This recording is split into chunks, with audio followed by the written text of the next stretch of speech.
Jean-Luc Servière, nous sommes dans votre bureau à la mairie de Claye-Souilly. Vous avez maintenant une bonne année derrière vous, en tant qu'édile de la commune. Quel bilan pouvez-vous tirer et quel a été le principal axe de votre action? Le bilan, déjà le constat, c'est que nous avons une année, on a eu 15 mois assez compliqués comme tous mes collègues de différentes communes de notre pays. Ça a été une année extrêmement compliquée. Le bilan d'ailleurs, il s'est traduit dans la parution de notre dernier magazine. Je crois que la chose la plus importante, moi, qui nous tient à cœur, à mon équipe et moi-même, c'est de faire preuve de transparence et de proximité.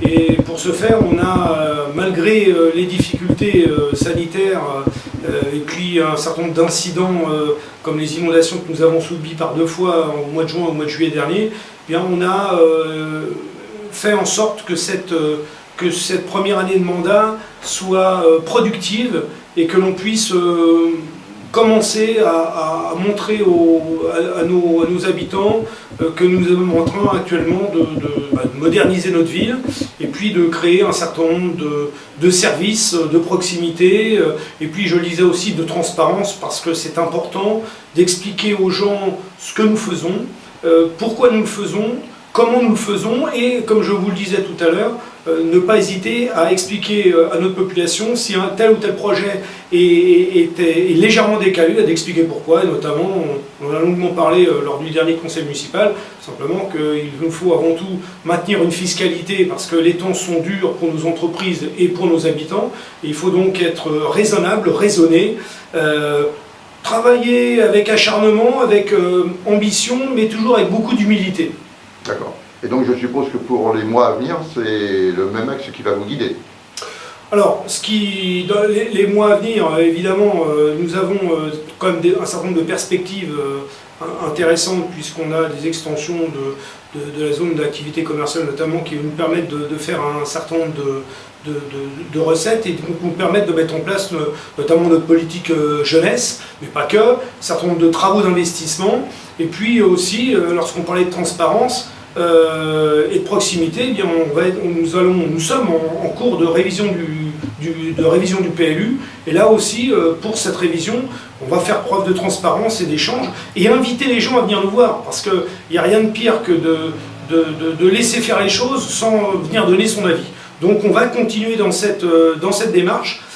On a des beaux projets d'investissement à réaliser, on a une école qui va se construire, on a un certain nombre de travaux de voirie et d'aménagement urbain à réaliser dans les prochains mois. On travaille avec acharnement sur la recherche des subventions, vous l'avez compris, et nous allons donc, j'espère, en tout cas, nous y mettons toutes nos forces de faire un budget primitif 2022 qui va permettre d'avancer sur des projets dont les Claysois pourront bénéficier dès le premier semestre, voire le deuxième semestre. Je pense notamment à la création du service jeunesse qui est, je sais, très attendu par de nombreuses familles. Quand on pense à Claye-Souilly, vu de l'extérieur, on pense surtout au centre commercial des Sentiers de Claye-Souilly et puis au nouveau complexe qui s'est ouvert, mon shopping Claysois.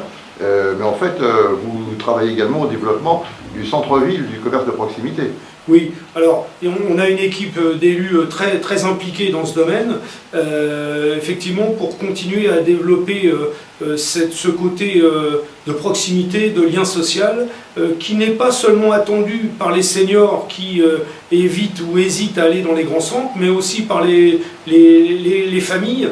Et donc on continue à développer et à travailler aussi bien sur notre marché que sur notre rue commerçante, dans laquelle on a notamment d'ici la fin de l'année, par exemple, une brûlerie qui va s'installer. On a un certain nombre de commerces avec lesquels on a de beaux projets. Un exemple concret, une de nos boulangeries connues sur le centre commercial de Maupertuis va ouvrir une nouvelle boulangerie dans le nouveau quartier du Bois des Granges.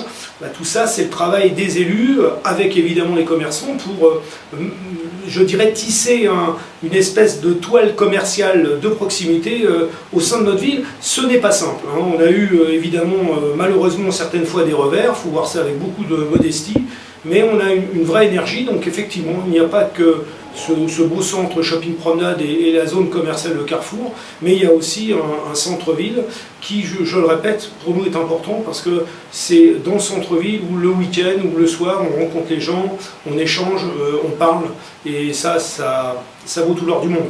Monsieur le maire, je vous remercie beaucoup. Merci à vous et à très bientôt.